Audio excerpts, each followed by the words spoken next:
In the heart of India, an extraordinary tiger dynasty is under threat. Machli, the Great Mother, has ruled this kingdom for over 10 years. Now, her daughter eyes her throne. And so do outsiders. But this prize, so difficult to steal, will prove even harder to keep.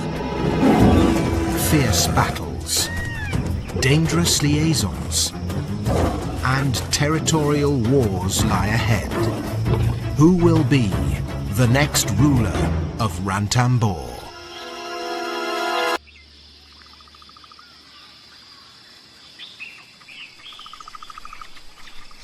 Early morning in Ranthambore National Park, northern India, and a young Bengal tigress is on the prowl. Satra, aged almost 2½, has begun to hone her killer instincts. 6 months ago, she started hunting on her own. The crucial first step to self-sufficiency. Satra spots a potential victim.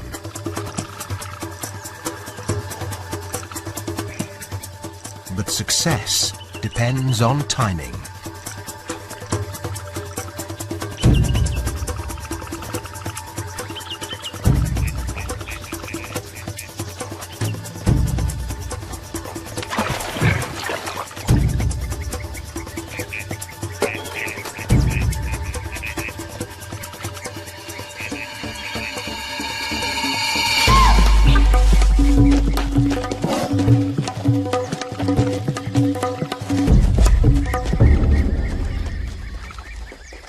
She lacks experience.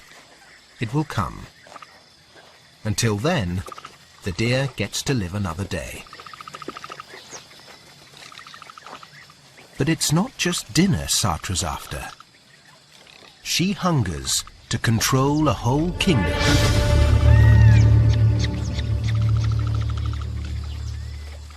She already stands out from her two sisters. More detached, more independent, more dangerous.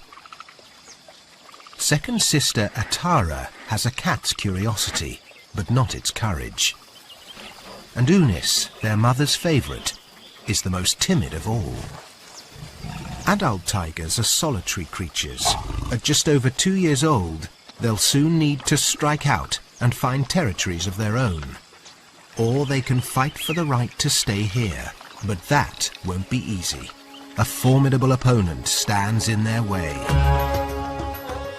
Their mother, Machli, Queen of Ranthambore. Her remarkable 10-year rule has won her fame throughout India.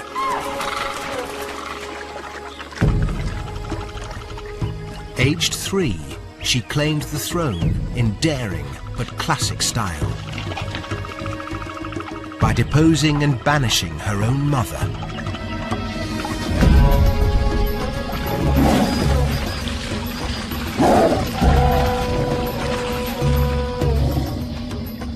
And she's fought ever since, defending the Ranthambore Fort territory with all her might, laying her life on the line.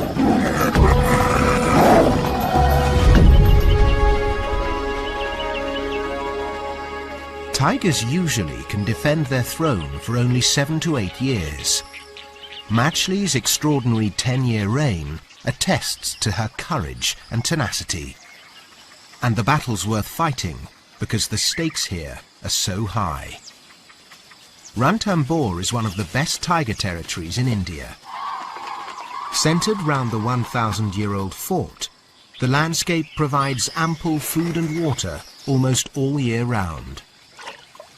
The Rajbagh Lake below attracts the prey the big cats need. Sambar, spotted deer and wild boar.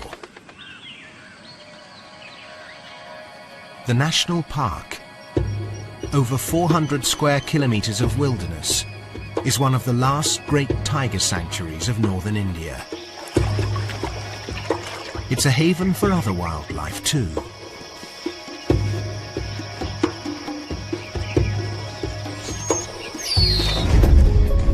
Within this paradise, Matchley's produced 5 litters and raised 9 cubs to adulthood. But none of them dared stay. Until now. With these new cubs, a new regime. At 13, the Great Queen has reached her twilight years. 5 years past her prime, she can't muster the strength she once had.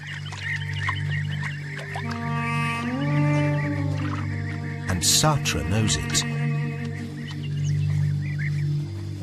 For now, Matchley basks in her fading glory. But maybe she senses the end is near.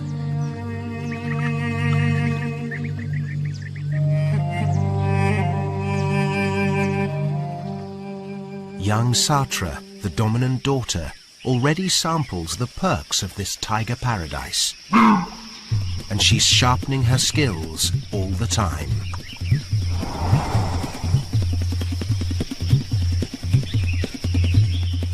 Matchley has taught her the hunting fundamentals. The rest is up to Satra.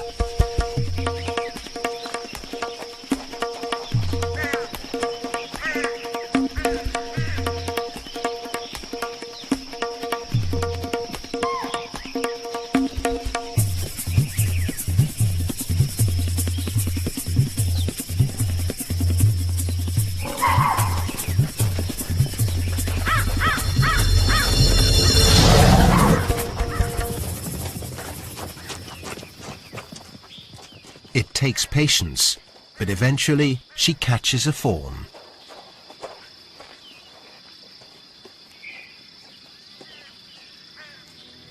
Each success increases her independence and feeds her ambition. Of the 3 sisters, she'll be the first one ready to establish her own territory. And Satra plans to stay right here, in the only home she's ever known, even if it means war. As the months pass, Satra grows confident enough to make the first move in her bid for power. But not against her mother. Not yet.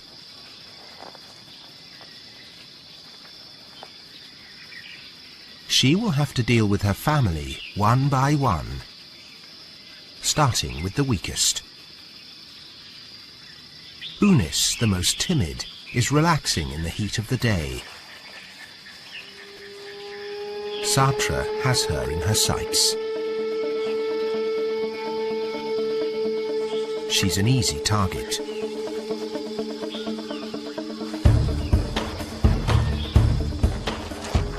As cubs, the sisters probably stalked each other in play fights, so Unis has no sense of danger.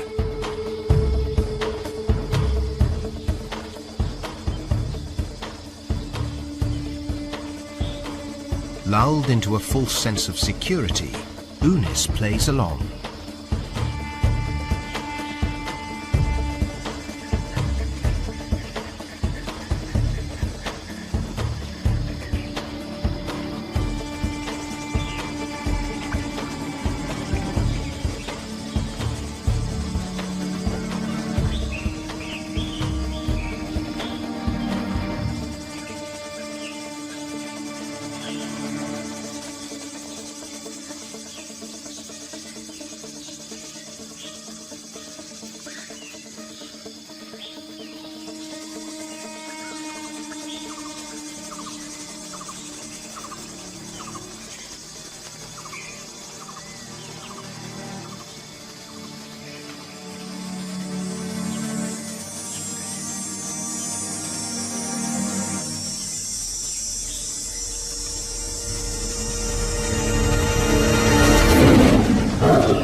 Satra's made her intentions very clear, and she stalks away. The days of innocent sibling rivalry are over. Satra will continue to bully her like this. Unis is now at the mercy of her determined sister. The balance of power within the family has started to shift. With her first victory, Satra's one step closer to claiming the crown.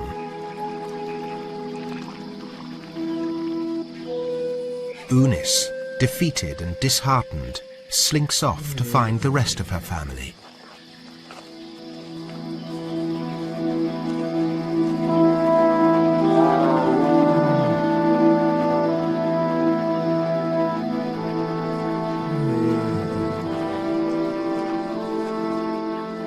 She seeks comfort from her other sister, Atara.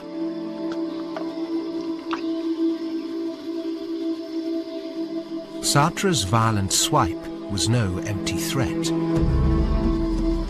Unis knows if she stays here, she risks further attacks.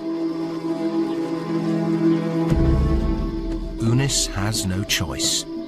She'll need to find a new territory. This may be the last time these two sisters are together.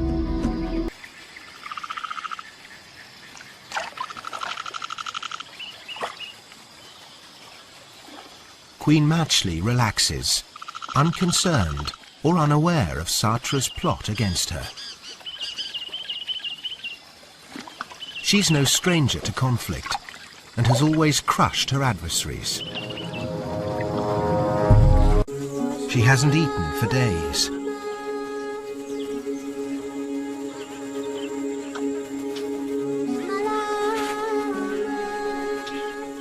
To find enough food, Machli must control a territory of 10 to 40 square kilometers, and it's vital she discovers a water source.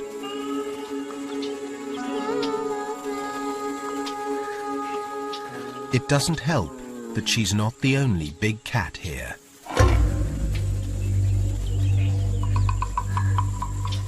Leopards also hunt in these hills.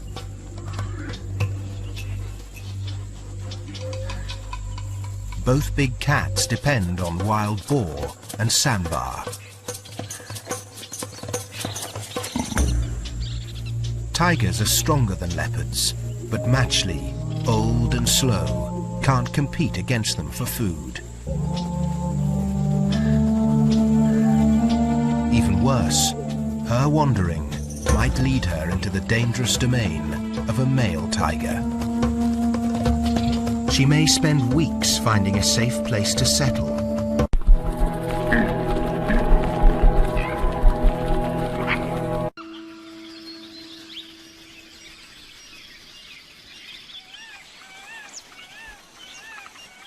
Satra's reign continues. So far, she's enjoyed a peaceful rule. No more fights. But the park wardens have fixed her with a radio collar. It transmits a signal so they can monitor her movements. The Brazen Queen ventured beyond the fort boundaries and into poaching territory, and the collar will help to keep her safe, at least from human threats.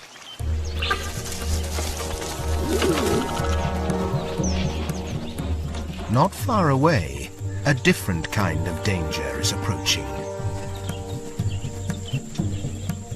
A young male called Attias. He's come courting, lured by the scent of a female in heat. When females are ready to mate, their smell is stronger. Attias can follow scent markings and roars from up to 2 kilometers away, a path to a potential mate. And today, that's Unis.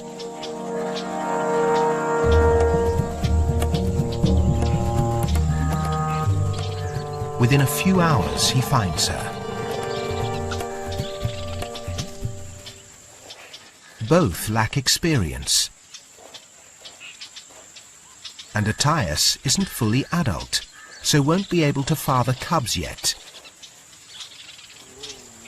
But you can't fault him for trying.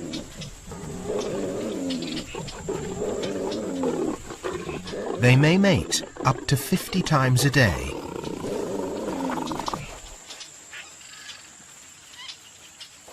It's a tiring business.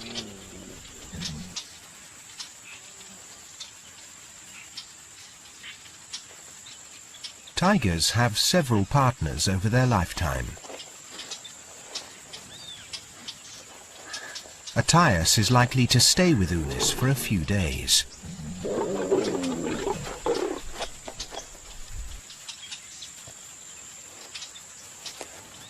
But since this isn't his territory, he'll soon move on.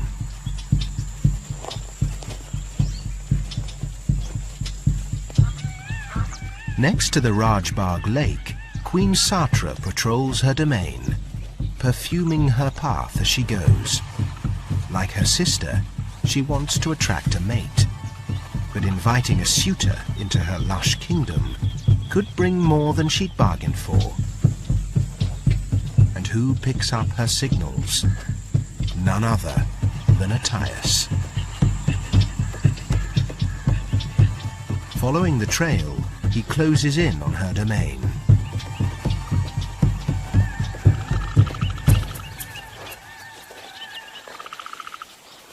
Since winning this territory, Satra fortunately hasn't had to tangle with any male tigers, which are always heavier and stronger.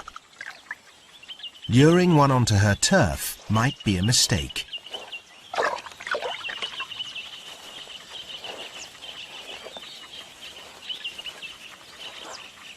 Their paths finally cross.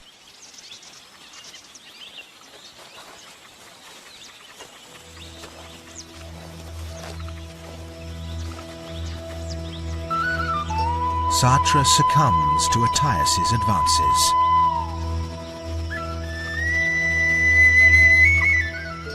In the throes of tiger passion, she flings caution to the wind. Because Attias isn't sexually mature, his attempts may be more futile than fertile. But for Satra, this could be a dangerous liaison.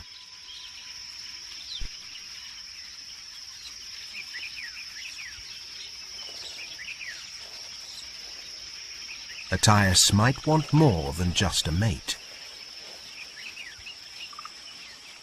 He might want Satra's entire kingdom.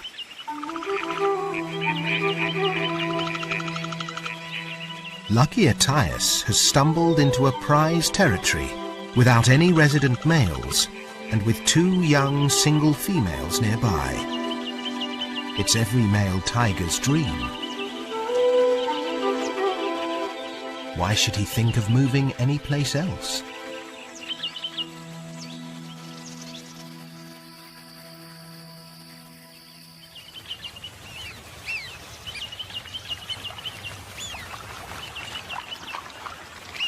Satra keeps polishing her hunting skills.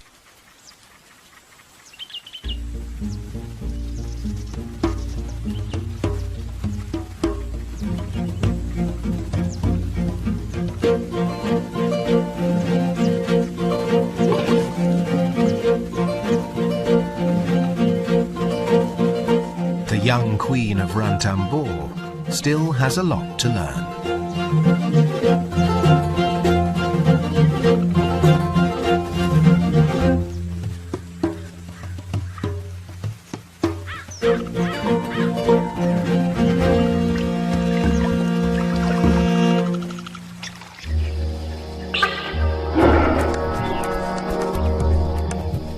Attias is still trespassing on her land.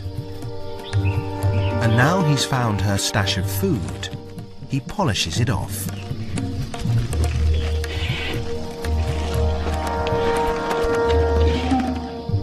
Satra's hard-won paradise faces a serious threat. And the timing couldn't be worse.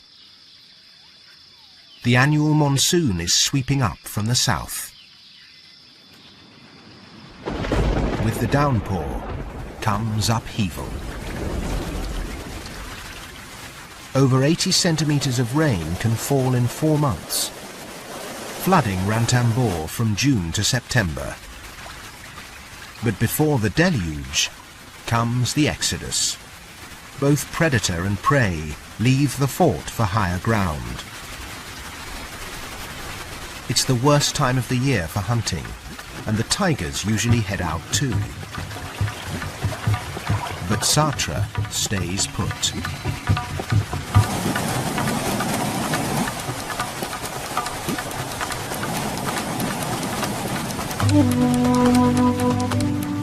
If she leaves her kingdom now, Attias could make his move, and she might never be allowed to return.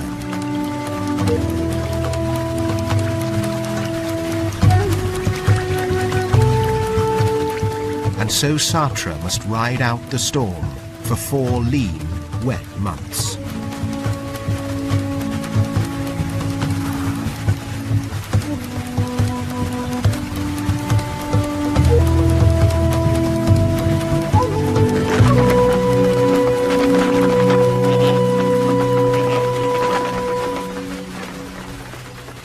Problems rain down on others as well. Away from the lake, Matchley is also struggling. She has little food, little shelter, and hasn't found a territory of her own yet. She'll need to muster all her strength to survive the monsoon.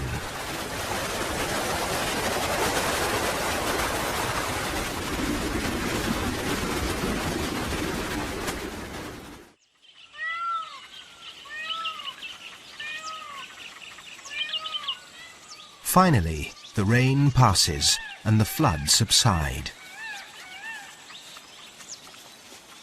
Animals return to the lake. And Attias, who hasn't shown his face for months, returns bolder than ever. But Satra can't spend all her time defending her boundaries. She needs to eat. And while she's out hunting away from the lake, there's nothing to stop Attias moving in. He's staking out all the prime places, including Satra's favourite spots.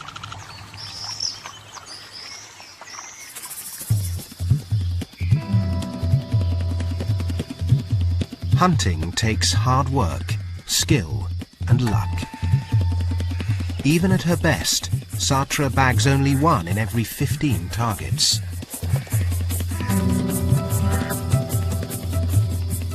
The hungry tigress can't afford to make mistakes.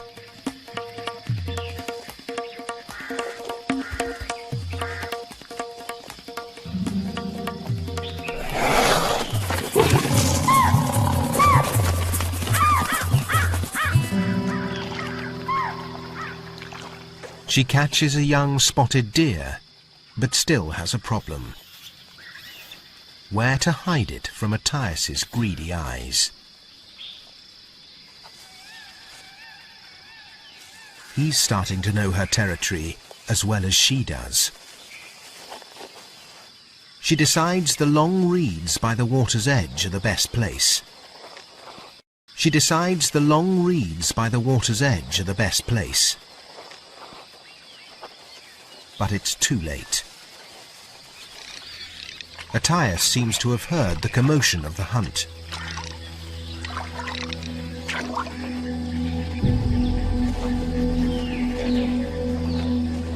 Stealthily, he closes in on Satra. He doesn't want confrontation, just dinner.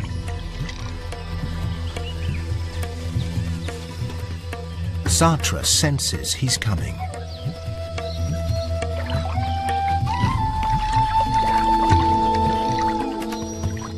She too wants to avoid a battle.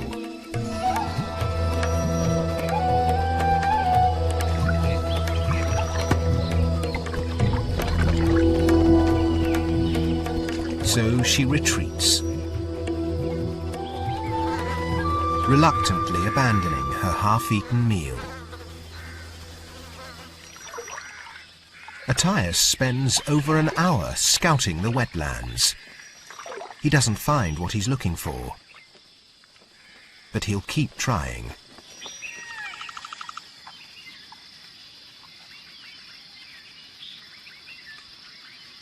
Back in the fort territory, Queen Satra finds her regal role unsettling.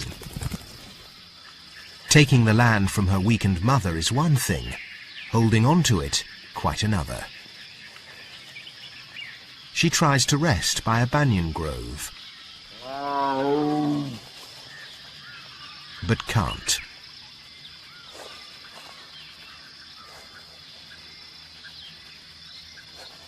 Then she sees what she feared. Attias, the bold and persistent intruder, acting like he owns the place. He's in the heart of her domain. Satra's had enough. If she doesn't defend her territory now, she will lose it.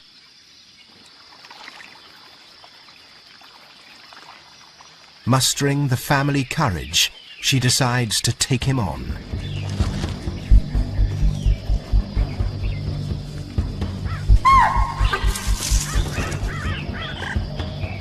She's never challenged a male before. But she's determined to face her fear. Heavyweight Attias knows she's nearby and prepares himself for battle. Queen Satra will never share her domain. Attias heads to a clearing, ready for Satra to bring it on.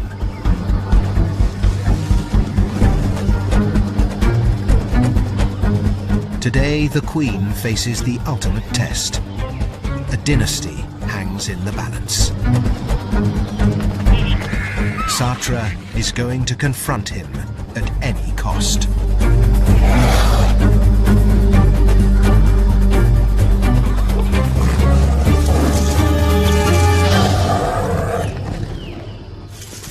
But at the final moment, she backs down. Over 250 kilos of brute force is just too intimidating. She offers a mating position, but Attias doesn't care. He's got what he wants.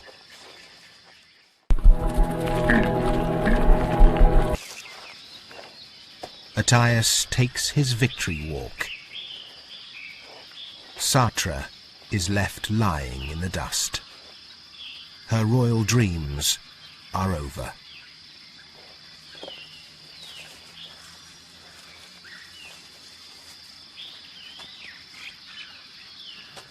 Like the mother and sisters Satra drove out, she too faces exile.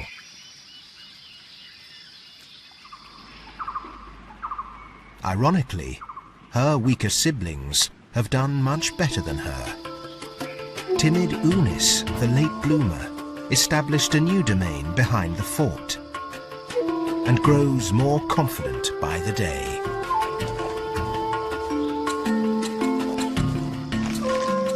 And Atara thrives in Sariska National Park, where she controls a territory of over 50 square kilometers.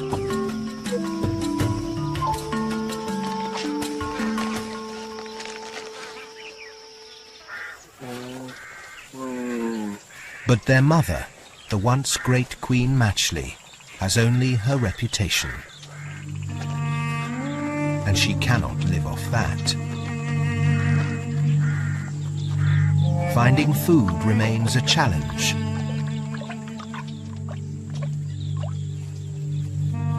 She tries to hunt deer calves, the easiest prey of all.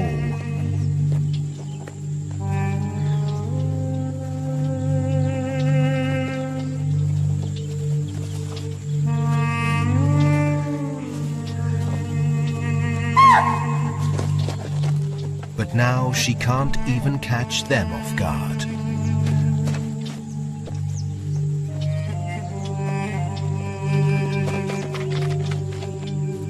Matchley is broken, hungry, and tired. Reduced to scavenging, she discovers the remains of an old kill. But it won't sustain her for long.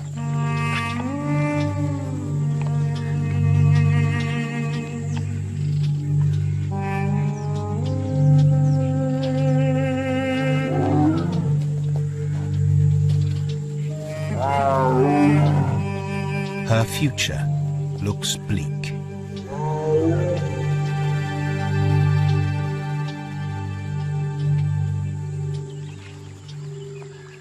Now, for the first time in over a decade, Ranthambore has a king. Athias won the best territory in India. He'll enjoy the riches of tiger paradise, at least until another challenger comes along.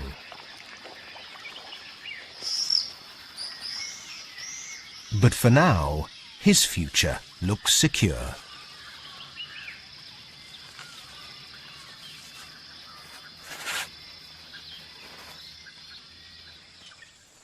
Satra is the loser. She didn't have the strength to take on a male. After only 9 months, she's been knocked from her throne.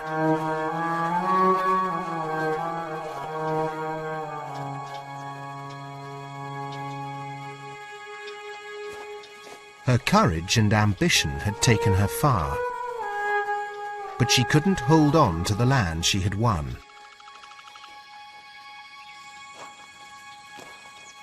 Now the deposed queen must make a fresh start in a strange land, finding some small portion of this big wilderness to claim as her own.